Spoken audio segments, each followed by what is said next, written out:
Pemirsa masih bersama dalam program Sakinah dan Heeh. kita masih ditemani bersama Gus Reza Zakaria, pengasuh Pondok Pesantren Tirakat Padang Ati Kediri, yakni mengangkat tema hikmah dan makna kurban dalam Islam. Baik, sebelum kita ke makna lebih dalam dari kurban itu sendiri, kita menjawab satu pertanyaan yang tadi sudah kita sampaikan di segmen satu, yakni syarat sahnya kurban itu seperti apa? Mhm. Monggo dilanjut, Nggih. Gus. Jadi tadi sudah saya sampaikan bahwa binatang-binatang yang bisa dijadikan korban, itu memang syaratnya harus binatang ternak, yakni ada sapi, unta, Iya, ada kemudian kambing. Nah mmm, nah untuk unta, karena di Indonesia ini unta nggak ada. dada? Nggak ada, kecuali ada di kebun binatang. Betul. Selain itu nggak ada, nggih. Iya, Jadi jarang orang yang berkorban unta, tapi mhm, paling tidak ya, kita harus tahulah, unta itu syaratnya apa? Unta bisa dijadikan korban ketika unta itu sudah berumur lebih dari 5 tahun. usianya lebih dari 5 tahun. Betul. Jadi Mmm, unta itu harus sudah berumur 5 tahun. Niki untuk unta. mhm, Adapun untuk domba, domba, domba itu kalau di sini istilahnya wedhus gibas. iya, itu Wedhus, boleh ya, Gus, ya? boleh, boleh. Wedhus gibas Mmm, itu malah boleh. Wedhus gibas itu boleh. Niku syaratnya untuk wedhus gibas, niku yang sudah berumur 1 tahun lebih atau yang sudah tanggal gigi depannya. mmm, Wis powel lah bahasanya. iya, poel, Nah, jadi wis umurnya sudah umur 1 tahun, lebih dari 1 tahun atau kemudian sudah tanggal. Ini sing untuk gibas ya, untuk untuk yang yang gibas. gibas. Beda Nggih, lagi dengan kambing beda? beda, nanti beda lagi. Mmm, Kalau kacang, kalau kambing kacang itu kambing kambing kacang yang itu yang bagaimana? kambing Jawa. Nah, Oh, kambing iya, kacang, istilahnya ada kambing mmm, kacang atau kambing Jawa, niku yang sudah berumur 2 tahun lebih. Nah, jadi mmm, kalau yang kambingnya kacang, berarti kalau kambing-kambing yang ada di mhm, sekitar kita itu masuk mhm, kategori kambing kacang ya. Kambing mmm, kacang, bukan yang gibas. Kalau gibas kan mhm, putih. iya, gibas yang Betul. putih ya, Tapi kalau mhm, yang kambingnya mhm, itu berarti kambing kacang. iya, kambing Kalau kacang, kambing kacang itu syaratnya harus sudah berumur 2 tahun lebih. mmm, Nah, jadi kalau sebelum iya. 2 tahun, oh belum bisa itu. Belum bisa Heeh. ya, Gus, Tapi ya. kalau unta tadi Mhm, sudah saya sampaikan ya 5 tahun. 5 Unta 5 tahun tahun. untuk Kalau iya, sapi bagaimana, Pak? mhm, Kalau sapi harus sudah berumur lebih dari 2 tahun. lebih dari 2 tahun. Betul. Jadi sapinya harus sudah berumur lebih dari 2 Mhm, tahun. mhm, mhm. Oke, baik. Hmm. Itu Adapun kenapa? Iya, untuk sapi itu mhm, boleh untuk 7 orang. mhm, Adapun untuk kambing, Mbak, mhm, itu cukup 1 orang. Nah, jadi mmm, untuk terus 1 kambing untuk 1 keluarga enggak. diniatkan untuk satu keluarga tidak bisa Betul, ya? betul. Tapi Mhm, ada sesuatu yang unik nanti. mhm, Ada sesuatu yang unik. Ada satu dawuh bahwa hewan yang kita korbankan itu nanti akan menjadi tunggangan kita betul, iya, ketika menyeberang seperti itu. jembatan Shirathul Mustaqim. Nggih, nah itu Maka bagaimana? salah satu ulama mengatakan bahwa salah satu hewan yang syaratnya yang bisa digunakan untuk berkorban adalah yang kakinya pecah. Jadi Maksudnya kakinya pecah itu kakinya kayak pecah itu gimana, Gus? kakinya begar, bukan yang kakinya itu utuh. Jangan lihat kambing. Kambing itu kakinya begar gini, kayak jari berapa ini gini. 3 Ya, 3 ya, begitu. Kemudian luasnya? sapi begitu. Kenapa kuda nggak bisa? Karena kuda kakinya utuh. Kenapa Mmm, kerbau nggak bisa? Kerbau kakinya utuh. oh Kukunya gitu, itu. kukunya berarti ya? Betul. Kakinya ujungnya. Oh, Itulah salah seperti itu satunya. kukunya. Kenapa kemudian Mhm. kerbau tidak bisa, sapi tidak bisa, apa namanya, kuda itu tidak bisa. Apakah itu ada di ketentuan dalam, kitab hadis atau apa begitu, Saya Gus? pernah mendengar itu, ketentuannya berkaitan dengan itu, cuma saya belum menemukan tadi, saya coba cari, belum menemukan daripada nanti saya keliru. Tapi jelas itu ketentuannya salah satunya begitu. Jadi Mhm. yang memperbolehkan itu, jadi hewannya kakinya harus yang apa namanya, Ada ruas kukunya jarinya itu pecah, kukunya, pecah, pecah ya. gitu. Oh, Pecah iya dalam iya. arti memang asli dari Mhm. ciptaan Gusti Allah memang dibuat Mhm mhm. sigar begitu, pecah begitu. Begitu ya. Makanya itu, karena Mhm. nanti digunakan untuk nyebrang jembatan Mhm. Shirathul Mustaqim. Mustaqim. Jadi kalau pecah ini nanti bisa nguap gitu katanya.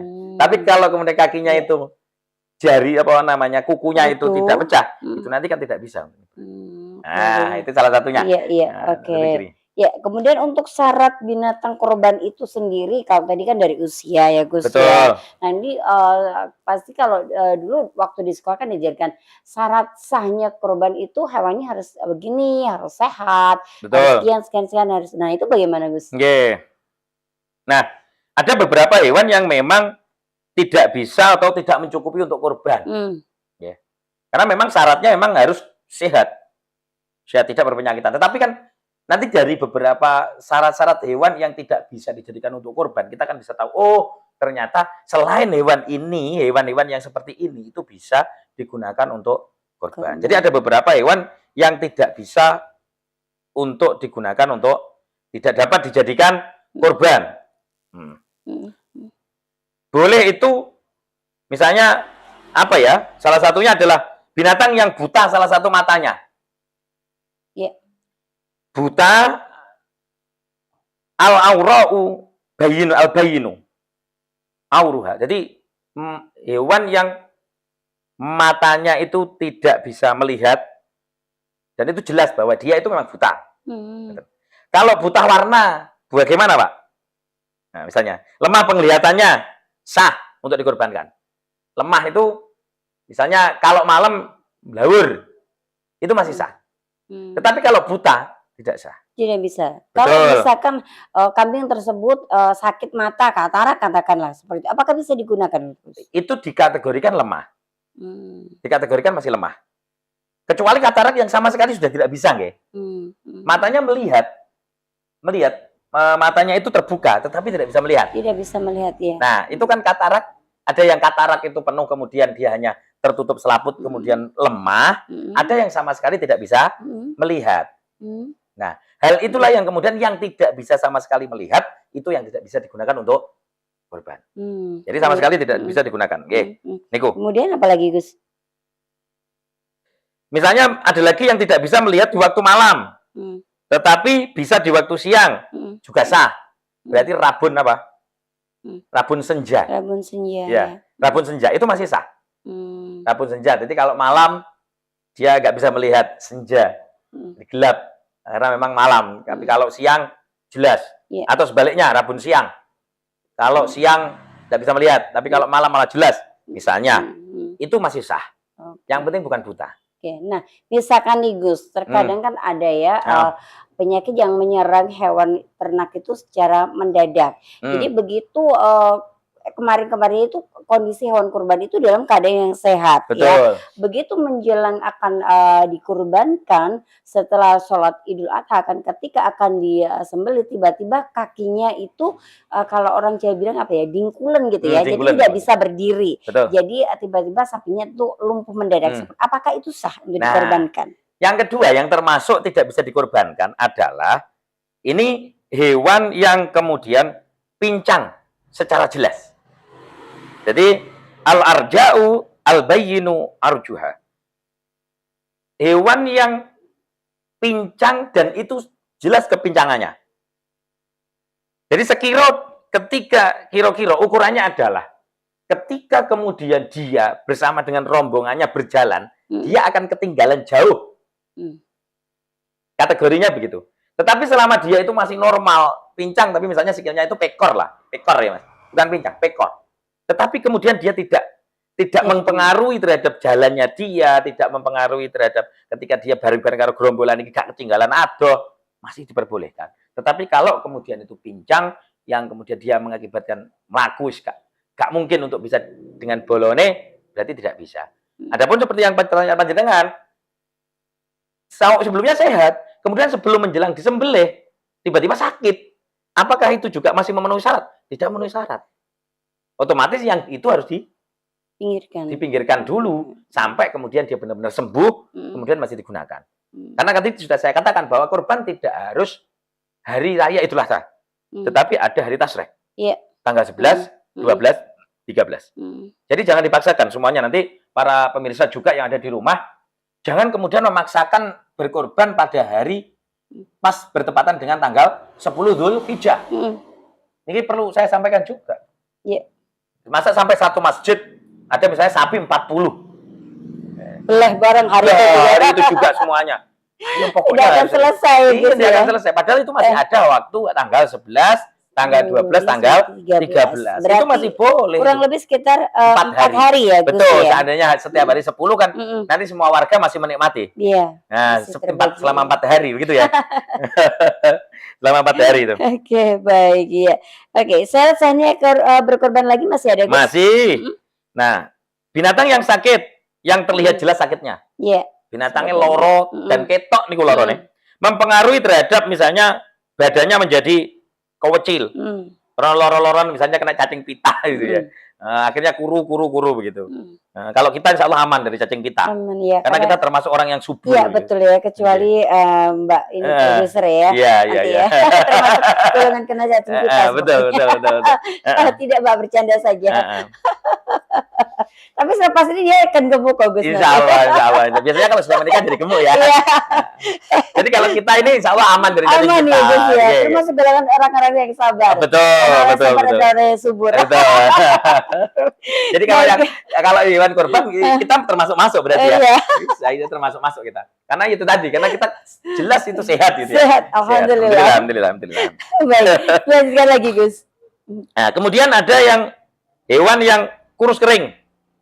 Kurus kering, guys. Iya. Jadi 4 aib niku sebagaimana yang didasarkan oleh dalilnya Rasulullah sallallahu alaihi wasallam atau hadisnya Rasulullah sallallahu alaihi wasallam, arbaun la yajuzu fid dohaya al-aura'u al-bayyinu auruha. Iya. Yang sudah matanya itu buta dan jelas kebutaannya, wal maridatu al-bayyinu marduha. Ya ini yang sudah jelas sakitnya. Kemudian wal arja'u al-bayyinu dol'uha. Yang jelas pincangnya. Kemudian wal kabiratul lati la tunki. Juga hewan yang terakhir adalah hewan yang tidak memiliki sumsum. Hewan tua yang tidak memiliki sumsum alias kurus kering. Jadi ada 4 itu. Makanya kalau korban cari yang gemuk, Pak. Iya.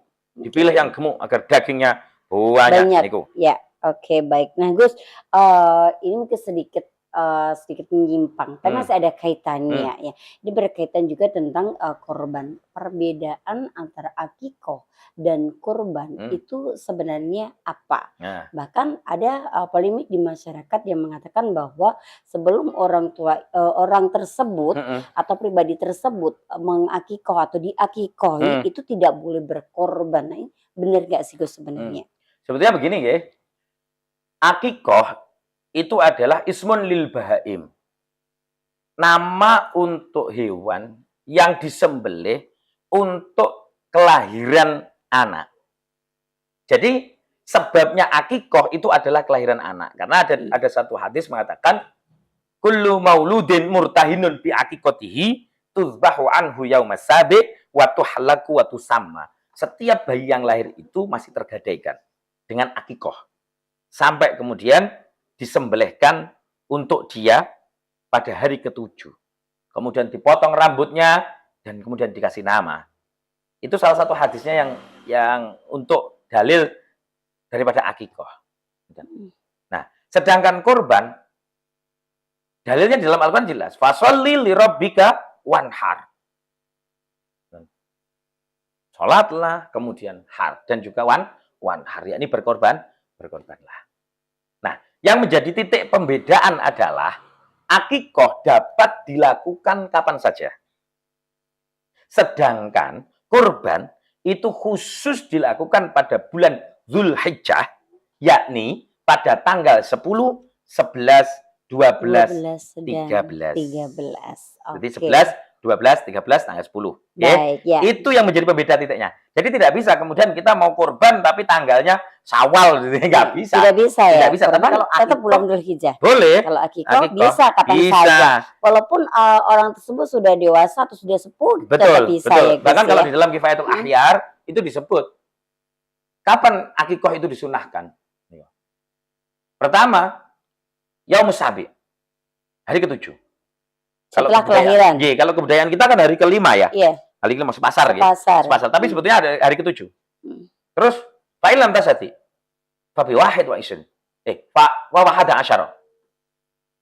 Kalau nggak bisa, hari ke-11. Fa'ilam tastati, fabi wahid wa isrin. Nek gak iso, hari selikur. Nek gak iso piye? Fabi ayyi yaumin sya'a. Nek gak iso, hari apapun bisa. Itu sifatnya akikoh. Akikoh. Betul. Oke. Nah, baik ya. Dalam pembagiannya juga berbeda, Mbak. Nanti juga berbeda. Pembagiannya seperti apa? Kita tahan dulu sebentar ya pemirsa ya. Oke, penasaran, nanti kan kita lanjutkan kembali bagaimana pembagian akikoh, bagaimana pembagian daging kurban, lantas polemik yang terjadi di masyarakat. Kalau belum akikoh belum boleh berkorban seperti apa? Kita akan lanjutkan kembali setelah beberapa pariwara berikut ini.